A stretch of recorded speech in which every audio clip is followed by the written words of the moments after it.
Je te retrouve pour un nouvel épisode de podcast où on va parler de comment diversifier ses sources de revenus et comment choisir quel type de source de revenus prendre pour soi en fonction de son activité, de sa personnalité, de ses valeurs, de tout plein de choses.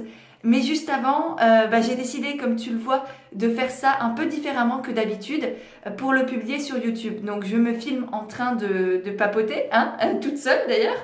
Mais je sais pas trop comment ça va se passer parce qu'à la fois je vais essayer de regarder la caméra, en même temps c'est vachement perturbant de se voir pendant qu'on parle et qu'on essaye de trouver ses mots. J'ai aussi quelques notes sur mon ordinateur qui est juste là en dessous de toi, donc je vais aussi regarder pas mal peut-être là-dessus parce que j'ai pas la science infuse, donc on va voir comment ça se passe. Et en même temps j'ai le micro là juste en dessous à côté de l'ordi pour m'enregistrer pendant que je papote et le mettre après en podcast sur les applis de podcast. Donc on va voir si ce stratagème fonctionne. Dis-moi toi déjà dans les commentaires si tu préfères voir ma tête pendant que je parle et que je fais le podcast, ou est-ce que le petit visuel que je donne habituellement, que je fais habituellement sur YouTube te convient aussi très bien. Parce que je t'avoue que pour moi c'est un peu plus compliqué de filmer en même temps. En même temps, si tu préfères vraiment, je peux peut-être essayer de faire ça pour certains épisodes en tout cas. Donc voilà, on repart sur notre sujet du jour. Et aujourd'hui, j'ai envie de te parler d'argent et notamment de comment diversifier ses sources de revenus et comment choisir laquelle prendre ou lesquelles prendre plutôt selon sa situation professionnelle, familiale, ses valeurs, sa personnalité, etc. Mais avant de commencer dans ce sujet et de te donner toutes les clés pour diversifier tes sources de revenus, j'ai envie de faire un petit disclaimer, entre guillemets, autour de l'argent. Parce que je sais que l'argent, notamment en France, c'est quelque chose qui est encore connoté très négativement. On a l'impression que dès qu'on a envie d'argent, c'est qu'on est une personne mauvaise, qu'on recherche le pouvoir, qu'on veut manipuler les autres pour accumuler de l'argent, pour simple but d'avoir de l'argent. Or, c'est pas du tout ça. L'argent, il n'y a rien de mal en ça et tu as le droit toi aussi en tant qu'entrepreneur ou en tant que personne lambda, parce que n'importe qui a le droit de gagner de l'argent. Si tu aides les gens, tu leur apportes du bien-être, tu leur apportes du plaisir peut-être ou que sais-je, mais tu leur apportes quelque chose. Et ça a de la valeur et du coup tu as le droit vraiment d'être payé pour ça, et quelle que soit la manière dont tu es payé, quelle que soit la source de revenus ou les sources de revenus que tu as choisies, elles ont de la valeur. Quel que soit ce que tu crées, ce que tu fais, tu as le droit d'être rémunéré pour. Et comme je te le disais dans mon podcast sur mon bilan des 6 mois d'entrepreneuriat, que je te mettrai dans la barre d'informations sous la vidéo ou le podcast que tu écoutes, l'argent c'est vraiment un outil, c'est un moyen d'agir pour ses valeurs, de soutenir les personnes ou les entrepreneurs ou les associations qui partagent nos valeurs, qui partagent notre vision du monde, notre vision de la vie. Donc c'est pas le mal en soi, c'est vraiment un outil, un moyen, et c'est à chacun de l'utiliser à bon escient ou pas. Donc voilà, vraiment, et plus on sera d'ailleurs à avoir de l'argent et à avoir de bonnes intentions, de belles valeurs, à vouloir aider les autres, aider le monde, faire changer les choses en fait tout simplement, et plus cet argent sera bénéfique et va participer aussi à cette transformation. Donc voilà, c'est vraiment important d'oser demander de l'argent, d'oser vouloir de l'argent, parce que c'est aussi ce qui nous permet de vivre tout simplement, c'est la base de la base. Aujourd'hui on n'a pas le choix, il nous faut de l'argent. Et je pense que c'est très important d'avoir différentes sources de revenus, surtout quand on est un entrepreneur, parce que forcément, et je pense que tu connais cette situation si tu l'es aussi, tu vas la connaître si tu veux te lancer dans l'entrepreneuriat, c'est qu'on a tous des revenus extrêmement variables, voire même complètement instables au fur et à mesure des mois. Si tu es abonné à ma newsletter, je t'avais partagé mes revenus et tu as bien vu qu'il y avait des mois où j'étais à plusieurs milliers d'euros et il y avait des mois où j'étais à quelques dizaines, quelques centaines d'euros. Donc vraiment, c'est totalement instable, et c'est pour ça aussi que c'est hyper important d'avoir différentes sources de revenus pour essayer de stabiliser justement son budget au fur et à mesure des mois et d'être sûr d'avoir de quoi vivre tout simplement, de payer son loyer, de payer ses factures, d'acheter à manger. Je dis pas de partir en vacances aux Bahamas, pas du tout. Les sources de revenus, c'est aussi simplement avoir de quoi vivre. Donc c'est pour ça que ça me tenait à cœur de te faire ce contenu sur comment diversifier ses sources de revenus de manière éthique. C'est vrai que je ne l'ai pas encore là dit dans cet épisode, mais là tout ce que je vais te partager, c'est vraiment des sources de revenus éthiques. Je ne vais pas te proposer des magouilles, des manipulations de je sais pas quoi, parce que déjà je pense que je les connais même pas, ça ne me ressemble absolument pas et c'est pas du tout ce que j'ai envie de t'encourager de faire. Donc si toi, ce que tu cherches, c'est de trouver les petites magouilles pour avoir de l'argent de ci, de là, faire du dropshipping avec la Chine et exploiter des enfants, c'est pas ce que tu vas trouver ici. Donc dès à présent, tu peux partir illico presto. Par contre, si tu as envie de diversifier tes sources de revenus de manière éthique, authentique, en t'amusant, en partageant tes connaissances, en partageant de la valeur, en aidant les autres, là, je pense que effectivement, tu es au bon endroit et cet épisode de podcast va vraiment t'apporter plein de nouvelles idées, plein de clés pour avoir de l'argent d'un peu partout et être certaine d'avoir à la fin du mois quelque chose pour vivre, d'avoir aussi du coup plus de sérénité, plus de liberté financière aussi et de pouvoir soutenir les petits artisans, les petits entrepreneurs autour de toi que tu as envie d'accompagner dans cette belle aventure. Mais avant d'entrer dans le vif du sujet, je voulais remercier Angélique du compte Instagram NGSpace qui à chaque fois repartage le podcast dans ses stories, en parle autour d'elle et vraiment ça me va droit au cœur. Elle a aussi une chaîne YouTube qui parle de zéro déchet, de cosmétiques naturels que je te mettrai dans les liens de l'épisode pour que tu puisses aller y jeter un œil si jamais ce sont des thématiques qui t'intéressent. Elle est extrêmement inspirante, intéressante et je voulais vraiment te remercier Angélique pour avoir partagé mon podcast parce que à chaque fois c'est un vrai bonheur de voir vos stories, de voir vos commentaires, de lire aussi vos partages sur Apple Podcast notamment. Donc si tu as un iPhone ou je sais pas quoi, un Apple je sais pas quoi, n'hésite pas à laisser des étoiles et un commentaire. C'est peut-être toi que je remercierai la prochaine fois.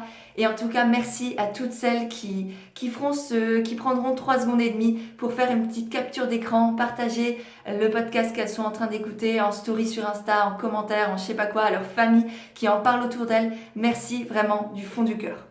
Et sur ce, je reviens au sujet de notre épisode du jour, qui est du coup comment diversifier ses sources de revenus de manière éthique. Et la première manière de le faire, c'est tout simplement de faire ce que tu fais dans la vie réelle, entre guillemets, mais en ligne, de digitaliser ton activité. Et pour ça, il y a plein de manières de faire. La première, ça va être de faire des ateliers en ligne sur une thématique, par exemple. Ça peut être comment gérer sa comptabilité, comment apprendre à dessiner, comment fixer ses prix de vente. Moi, par exemple, je pense que je ferai bientôt un atelier sur comment fixer ses prix de vente parce que j'en avais fait un il y a quelques semaines qui avait très bien marché. Donc, je pense que c'est une thématique qui peut plaire. Donc voilà, faire des ateliers, quelle que soit ta thématique, quelle que soit ta spécialité, tu peux très bien faire des ateliers en ligne.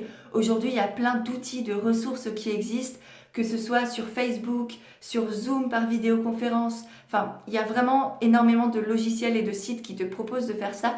Donc ça peut être aussi une manière de diversifier ton activité.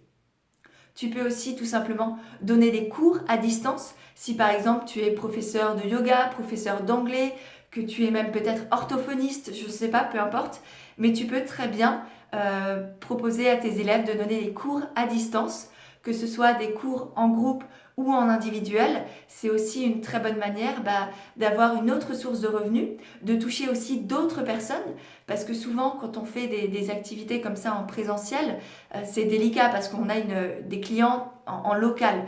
Et là, ça te permet vraiment, le fait de digitaliser ton activité, ça va te permettre de toucher des milliers, voire des millions de personnes, des milliers en tout cas si tu parles français et que du coup tu vas toucher des personnes francophones.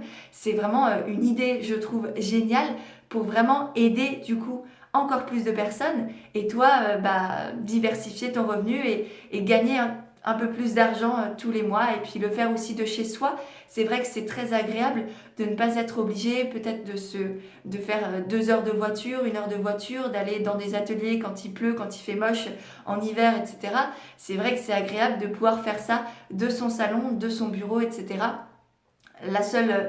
préconisation que j'ai envie de te donner, c'est vraiment, mais ça tu le sais si c'est ton métier, c'est vraiment toujours de t'adapter au niveau des élèves et aussi à la spécificité de ton métier. Si par exemple tu es professeur de yoga, il faut bien sûr t'assurer que les élèves que tu accompagnes, soit ce sont des élèves que tu connais et du coup tu sais quels sont leurs petits soucis physiques ou tu sais comment bien les rediriger, on va dire, même si c'est en live que tu verras leurs mouvements, c'est toujours plus simple de modifier les mouvements des personnes quand c'est en présentiel. Donc là, vraiment, veille à t'adapter aussi aux spécificités de chaque personne, à leur niveau, etc. Mais comme dit, encore une fois, c'est ton métier, du coup, je pense que tu sais ce que tu fais. Une autre manière de digitaliser son activité pour diversifier ses revenus, c'est d'ouvrir une boutique en ligne pour vendre tes créations. Si tu es une artiste, si tu es graphiste, si tu fais de la porcelaine, si tu fais des tableaux, que tu es peintre, peu importe, c'est aujourd'hui très facile d'ouvrir une boutique en ligne pour vendre tes créations. Je pense par exemple notamment à Neri Couture qui fait des créations en couture absolument géniales autour du zéro déchet. Elle propose aussi des afous qui sont absolument magnifiques. Moi j'ai un gros coup de cœur pour ces afous, ces coussins de méditation. Elle fait aussi des serviettes hygiéniques, elle fait plein de choses qu'elle vend sur Etsy, qu'elle va peut-être vendre ensuite sur sa propre boutique en ligne. Et ça d'ailleurs, c'est les deux manières les plus simples et accessibles à mettre en place pour créer une boutique en ligne pour vendre tes créations. C'est soit d'utiliser des plateformes dédiées à ça, donc comme par exemple Etsy. Le problème avec Etsy, c'est que ça prend une grosse commission. Donc à chaque fois, si par exemple tu vends un produit 10 € à la personne, toi tu vas peut-être toucher 7, 6, 5 € sur ce produit parce qu'Etsy prend vraiment énormément de pourcentage sur le prix que le client paye. Donc ça, c'est le petit défaut d'Etsy. Par contre, ce qui est génial avec Etsy, c'est que tu n'as pas besoin de te faire connaître.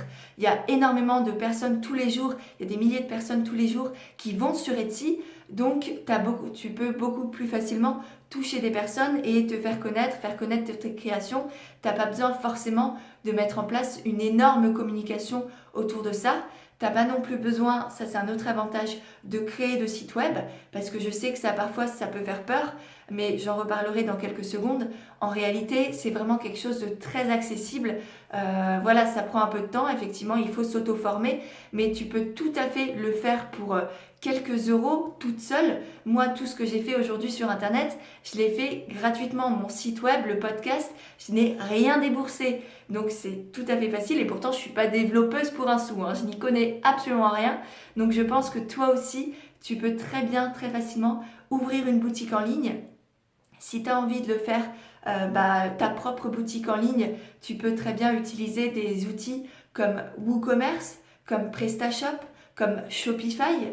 Tout ça, ce sont des sites internet, des outils en ligne qui te permettent d'ouvrir des boutiques virtuelles pour vendre tes créations et du coup diversifier tes sources de revenus. Donc ça, c'était la troisième manière de digitaliser ce que tu fais déjà dans la vie réelle. Et la quatrième manière, c'est de vendre non pas tes créations directement, mais plutôt des tutoriels, des DIY, des patrons de couture par exemple. Je sais que j'ai une amie que j'ai connue en école de commerce qui crée des patrons de couture, notamment autour de la lingerie. Je te mettrai son lien en barre d'infos, c'est Cécile DIY, qui crée énormément de choses et qui du coup a décidé de les vendre sur Internet. Donc elle s'est créé son petit site web et elle y vend des patrons de couture. Je sais que ça se fait aussi pour des tutoriels, que ce soit de vêtements, que ce soit de décoration, de plein de choses. Il y a énormément de possibilités pour vendre, non pas directement les créations toutes faites, mais un peu des kits DIY. Ça se fait aussi très facilement pour tout ce qui est zéro déchet. Ça peut être plein de choses. À toi de réfléchir un peu et de faire jouer ton imagination pour voir tout ce que tu peux faire et le vendre en ligne. Donc voilà, là c'était les 4 possibilités pour diversifier tes sources de revenus en te basant sur ce que tu fais déjà dans la vie réelle. La seconde grande manière que je t'ai trouvée pour diversifier tes revenus de manière éthique, c'est de partager tes connaissances sur Internet et d'être comme un professeur sur Internet et du coup de faire en sorte que tu trouves des élèves et qu'ils t'achètent tes cours. La première manière pour te faire payer pour partager tes connaissances, c'est de tout simplement créer des e-books, des programmes ou des formations en ligne. Ça peut être par exemple, personnellement j'ai créé un programme de yoga et de développement personnel qui aide les personnes à la fois découvrir le yoga et gagner confiance en elles.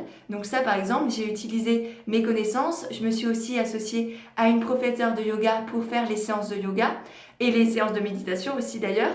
Moi j'ai travaillé sur toute la partie développement personnel et du coup c'était une manière pour nous de partager nos connaissances, partager notre passion et faire en sorte que les personnes puissent prendre soin d'elles, puissent passer du temps avec elles, se reconnecter à elles tout en ayant une nouvelle source de revenus. Donc ça, c'est tout à fait possible. Je sais que ça se fait aussi, par exemple, moi j'ai déjà suivi des formations sur Pinterest, j'ai suivi des formations sur l'organisation qui étaient absolument géniales, que je te mettrai aussi, je te mettrai tous les liens en barre d'infos si jamais ça t'intéresse. Donc ça aussi, c'est de très bonnes sources de revenus. Tu le fais une seule fois et ensuite, forcément, on appelle ça revenu passif. C'est pas non plus ultra passif, hein. Voilà, ça c'est toute mesure gardée et je pense qu'on pourra en reparler dans d'autres épisodes. Tout ce qu'on appelle revenu passif que tu fais qu'une seule fois et ensuite ça se vend tout seul entre guillemets, c'est pas franchement le cas. Il faut en parler, non pas seulement une fois lors du lancement, mais relativement souvent pour que les gens qui te découvrent ou qui sont intéressés, qui n'ont pas pris la première fois, ils pensent et pourquoi pas l'achètent. Mais en tout cas, c'est vraiment une très bonne source de revenus. Toi, ça te permet d'aider les autres parce qu'ils ont besoin de toi. Ils ont envie de savoir, toi, tout ce que tu sais aussi. Donc, c'est une manière tout simplement de partager tes connaissances. Et pour moi, il n'y a rien de plus éthique que de vouloir aider les autres à grandir et à apprendre. Donc voilà, c'est vraiment très chouette. Et je te mettrai d'ailleurs en lien la plateforme que j'utilise qui est absolument géniale, très bien faite, en français, très intuitive, vraiment pas chère, pour développer des formations ou des programmes en ligne. Tu verras, elle est vraiment très sympathique. Ensuite, ce que tu peux faire aussi pour partager tes connaissances, c'est écrire un livre et en faire soit l'auto-éditer et l'envoyer, soit en faire un livre virtuel. Je n'ai plus le mot, un e-book, en faire tout simplement un e-book, mais un vrai e-book, comme si ça pouvait être aussi un livre papier. Et ça, je sais qu'il y a plein de personnes qui rêvent d'écrire des livres et pourquoi pas le faire, quoi. Aujourd'hui, on a tous les outils en place et à portée de main pour écrire des bouquins et pour les auto-publier. Donc vraiment, si c'est un rêve d'enfant pour toi d'écrire un livre, aujourd'hui c'est tout à fait faisable.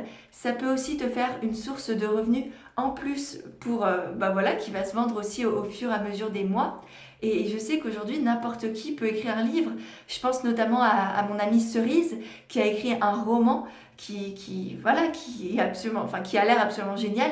Je ne l'ai pas lu, mais j'ai lu le résumé et je pense que quand j'aurai un peu plus de temps ou cet été par exemple, je l'achèterai parce que je suis certaine qu'elle a une super plume et que je suis fière d'elle, j'ai envie de la soutenir aussi et c'est un petit rêve qui se réalise pour elle et je suis certaine que toi aussi, si c'est une idée que tu as, aujourd'hui, tu peux tout à fait la réaliser. Ensuite, autre chose que tu peux faire pour partager tes connaissances et diversifier tes revenus en plus de ça, c'est de créer un abonnement en ligne pour apporter du nouveau contenu tous les mois sur une thématique assez précise. Ça peut être autour du sport. Il y a énormément de personnes dans le milieu du fitness ou de la musculation qui ont mis ça en place, qui proposent des vidéos de sport pour proposer des entraînements en fait à faire soit à la maison, soit en salle de sport et qui sont diversifiés au fur et à mesure des mois. Ça peut être même des cours autour de la sophrologie, ça peut être comment cuisiner à la maison chez soi avec des ingrédients très basiques, en fonction des saisons aussi. Ça peut être des cours autour de la naturopathie, un abonnement, je sais pas. Il y a plein de choses qui peuvent être faites.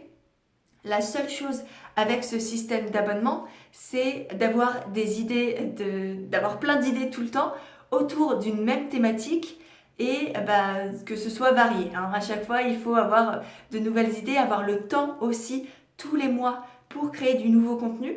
Parce qu'à la différence de tout ce qui est e-book, programme en ligne, formation, etc., où là, on le crée qu'une seule fois et ensuite c'est fait, on a juste à en parler pour que ça se vende.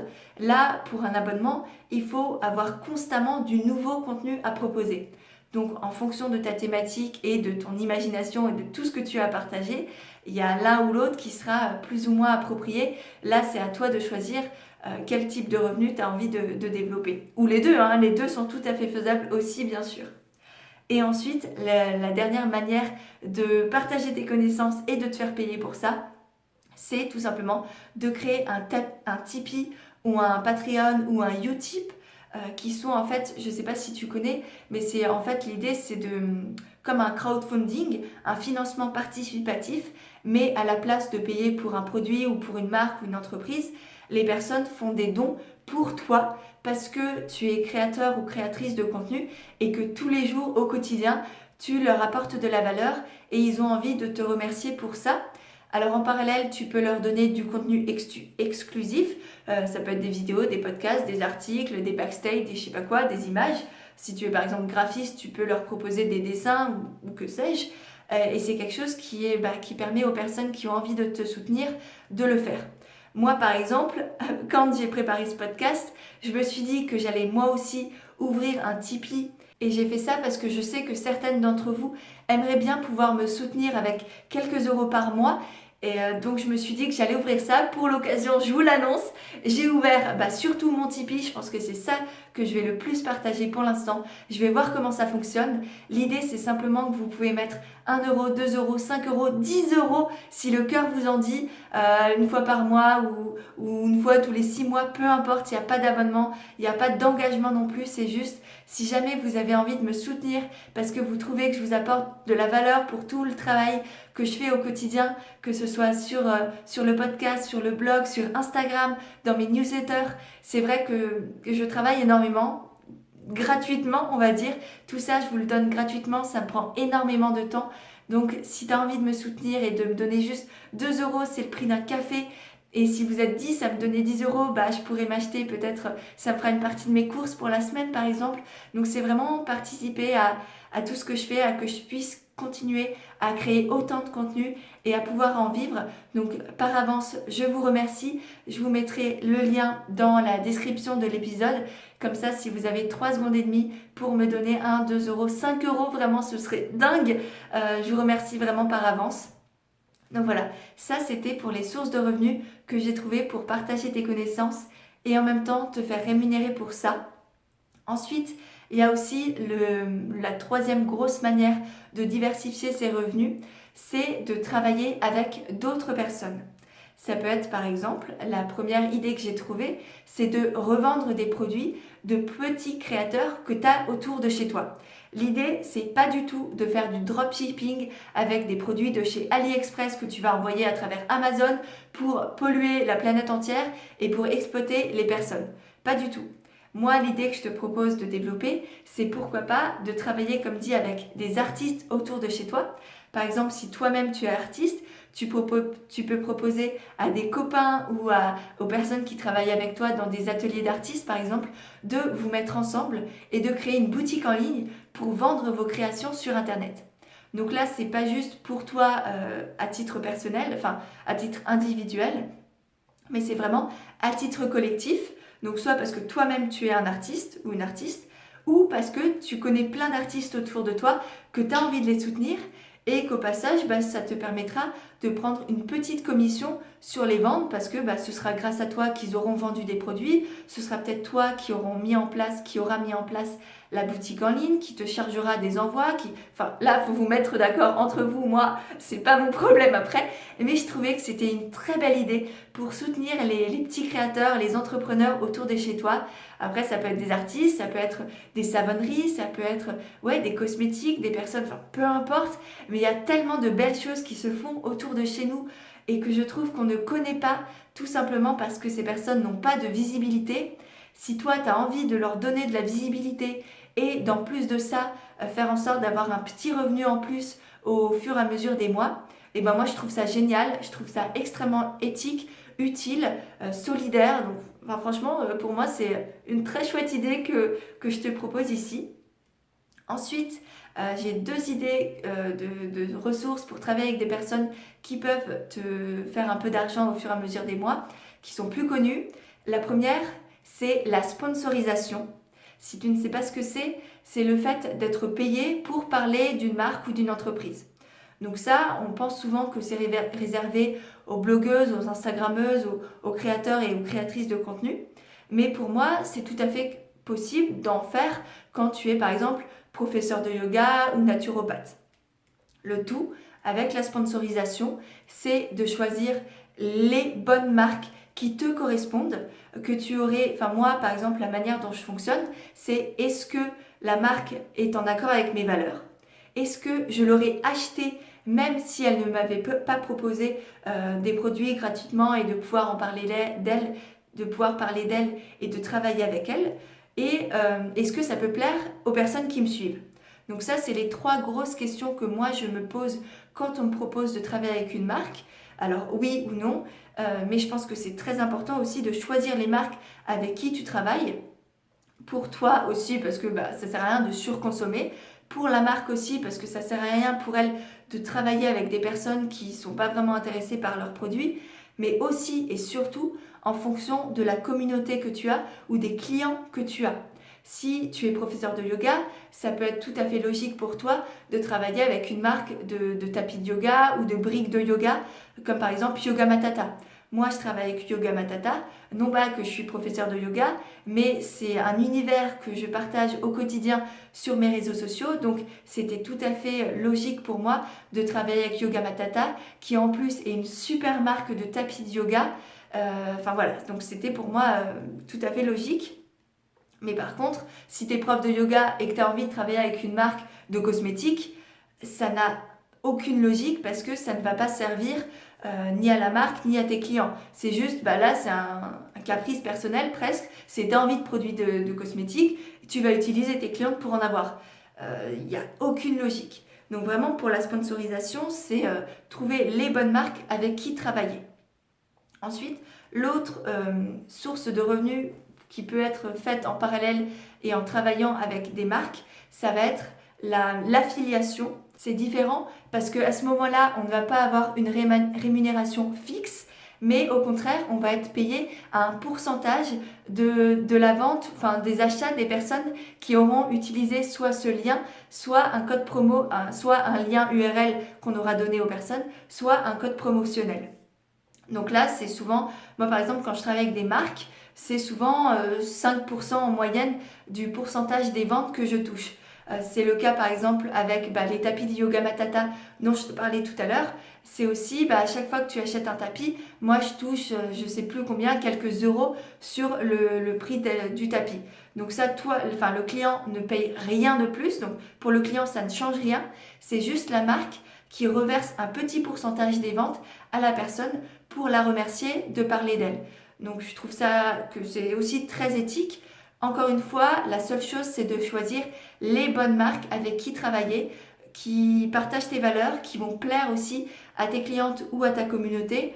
Enfin voilà, il y a plein de manières de faire, mais c'est juste choisir les bonnes marques parce que sinon tu vas perdre aussi la confiance de tes clients, de ta communauté. Et ça franchement, il n'y a rien de pire. Et rien que pour ça, je te déconseille vraiment de travailler avec n'importe qui juste pour faire de l'argent. Vraiment, il vaut mieux avoir peu d'argent à travers la sponsorisation et l'affiliation plutôt que de vendre tout et n'importe quoi et que du coup au fur et à mesure t'es plus personne qui achète parce que ils ont compris que tu vendais tout et n'importe quoi. Donc voilà pour la 3e grande manière de diversifier ses sources de revenus en ligne de manière éthique en travaillant avec des personnes. Ensuite, ce que je te propose, c'est aussi de participer à l'économie circulaire.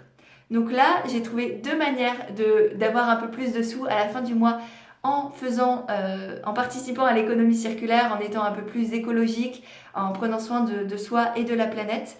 C'est d'une part d'utiliser tout ce qui est vente de vêtements en ligne de seconde main, notamment Vinted. Moi, je sais que j'utilise Vinted, j'ai déjà vendu pour des centaines d'euros dans ma boutique Vinted. Je te mettrai le lien de Vinted dans la barre d'infos parce que c'est génial.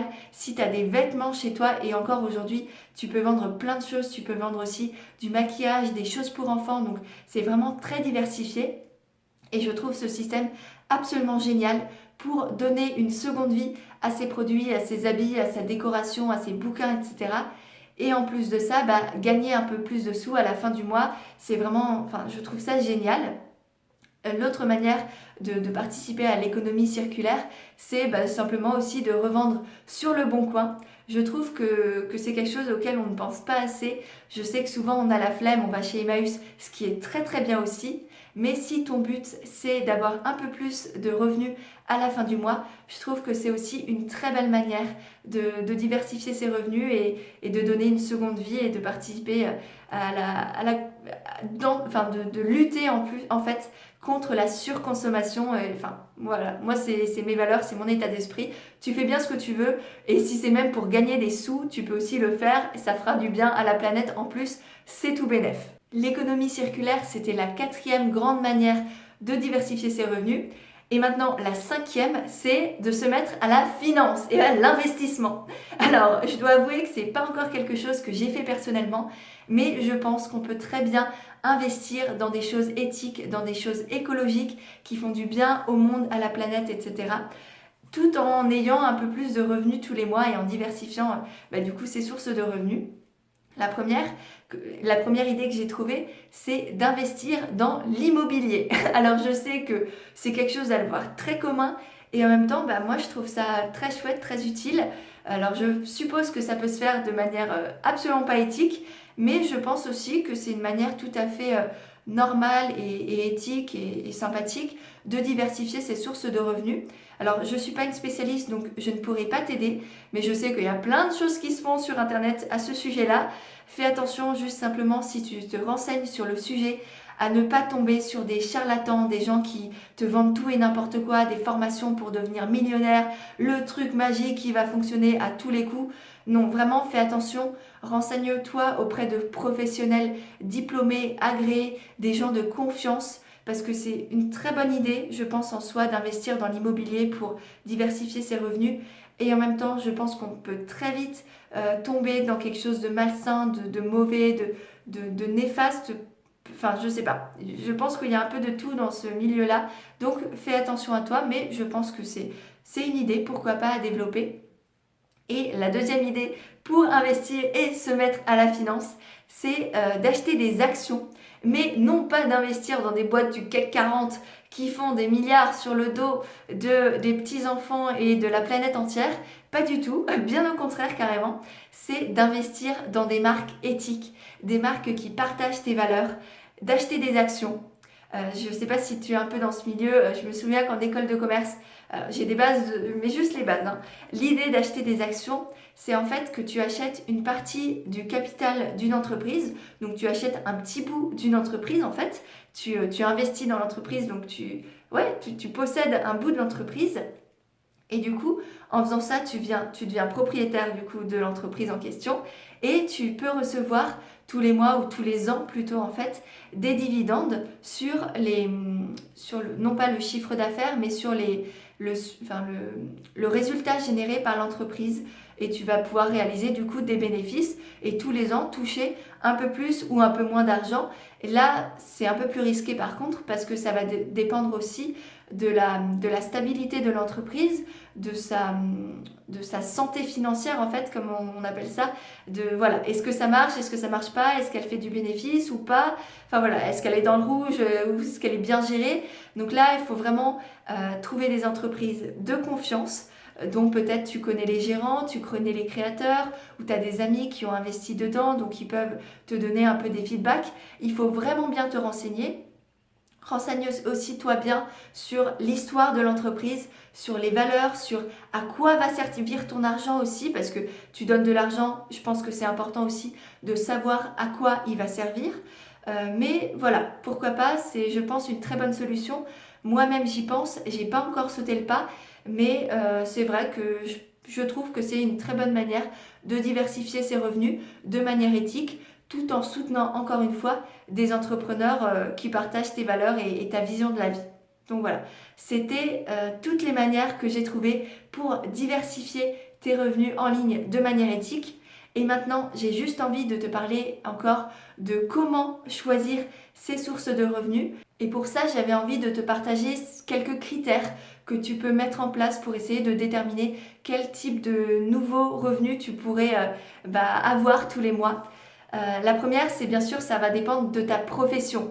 Est-ce que tu peux donner des cours en ligne? Est-ce que toi, tout ce que tu fais, c'est de la valeur intrinsèque et tu peux pas trop le partager? Donc voilà, chaque activité a ses propres codes et du coup, c'est vraiment à toi de prendre tout ce que je t'ai partagé et d'analyser un peu en fonction de tes compétences, de tes capacités, de tes envies aussi. Ça, c'est hyper important de faire ça en fonction de tes envies.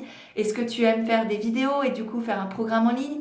Est-ce que toi, ce que tu aimes surtout, c'est créer et du coup vendre tes produits sur Internet?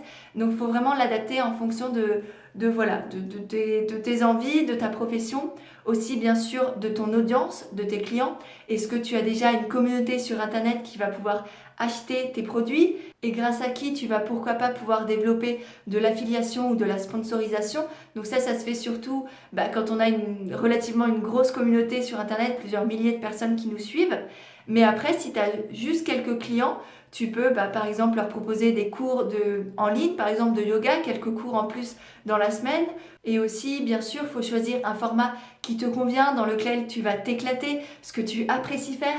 Parce que développer des sources de revenus en plus, c'est bien, mais il faut aussi que ça te plaise, que tu te sentes en accord avec ça, que ça te donne envie de le faire, que ça corresponde à tes clients ou à ta communauté. Donc voilà, il y a plein de facteurs que tu dois prendre en compte pour essayer de déterminer un peu ce qui peut fonctionner pour toi. Pour rappel, là, en synthétique, comment tu peux choisir quel type de nouveaux revenus tu veux mettre en place, c'est ton activité, ta profession, tes valeurs, tes envies, quel format tu te sens de développer ou pas, ton audience et en fonction aussi de tes clients ou de si tu as déjà une communauté en ligne ou pas encore, mais ça se développe aussi. Je vais t'en parler de comment créer une communication en ligne pour te faire connaître de manière naturelle. Donc ça, si ça c'est un sujet qui t'intéresse, je te conseille de rester dans les parages parce qu'on va en reparler très très rapidement. Mais par contre, une chose qui ne doit absolument pas être un critère de décision pour choisir quelle source de revenus tu as envie de développer, ce sont tes capacités. Parce que ça, il te suffit d'apprendre. Tout est possible, tout est faisable, il te suffit de te rendre capable. Donc si tu te dis « Ah mais j'ai envie de faire un programme en ligne mais je ne sais pas faire de vidéo », tu apprends. Tu sors ton téléphone, tu fais comme moi, tu le branches à un petit micro ou même pas, tu prends le micro de ton téléphone, tu fais tes vidéos, tu fais ton podcast, tu fais tes trucs. Ça s'apprend, il y a tout qui s'apprend, donc ça c'est vraiment une mauvaise excuse que tu vas t'enlever de la tête illico presto parce que c'est vraiment pas bon. Si tu as une envie et que ton excuse c'est que tu ne sais pas faire, rends-toi capable. On est tous incapables, on sort du ventre de notre mère en étant incapable et on se rend capable et c'est vraiment à toi de te rendre capable, de trouver les moyens pour arriver à développer ce que tu as envie de faire. Donc voilà, je vais m'arrêter là. J'espère vraiment que ce podcast t'a plu. Si c'est le cas, encore une fois, n'hésite pas à le partager, que ce soit en mettant des petites étoiles et un commentaire sur Apple Podcast, en mettant un commentaire sur YouTube si tu es sur YouTube, en faisant un petit screenshot et en le partageant sur Instagram, en parlant autour de toi, en disant à ta mamie d'aller l'écouter, peu importe. Mais c'est vraiment ce qui m'aide le plus à le faire connaître et ce qui m'apporte aussi le plus de motivation et de satisfaction à le continuer. Donc merci d'avance. Je te propose aussi de me rejoindre sur Instagram parce que c'est là où je suis au quotidien pour te partager de l'énergie, te rebooster, te partager aussi des conseils, des réflexions personnelles. Donc si cet épisode t'a plu, je suis certaine que mon compte Instagram te plaira aussi. Et sur ce, je te dis à mercredi prochain pour un nouvel épisode d'Indépendante et Authentique.